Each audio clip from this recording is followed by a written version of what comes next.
आज की video special है उन हजरात के रिलेटेड जो कहते हैं कि हकीम साहब दिल कमज़ोर हो गया, दिल की धड़कनें फड़कनें तेज़ हो जाती हैं, कोई अच्छी बात भी अच्छी नहीं लगती, डिप्रेशन का शिकार हो गए हैं, दिमागी कमज़ोरी है, नज़र वीक होती जा रही है दिन ब दिन। खमीरा गौज़बान सादा अशरफ लेबॉर्ट्री का, इसमें ऐसी जड़ी बूटियाँ हैं जिनमें अल्लाह पाक ने बहुत शफा रखी है।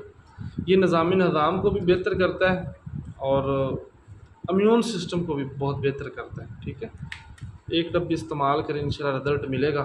एक और लेके यूज़ करें, सिर्फ शुगर का पेशेंट यूज़ नहीं कर सकता, बाकी गर्म खुश्क मिजाज वाले भी यूज़ ना करें। इसके अगेंस्ट आपका कोई मशवरा होता है आप कर सकते हैं। ठीक है, दिल की जिनकी धड़कनें फड़कनें तेज़ हो गई या डिप्रेशन का शिकार रहते हैं या बात बात पे रोना आ जाता है, जिन्हें रोंदा रूह कहते हैं। ठीक है, नंबर नीचे दिया गया। मज़ीद जनाना मर्दाना बचगाना किसी किस्म की इन्फॉर्मेशन चाहिए तो आपका भाई हाजिर है। इसी वीडियो के साथ इजाज़त दीजिए, दुआओं में याद रखिएगा। टेक केयर, अल्लाह हाफिज़।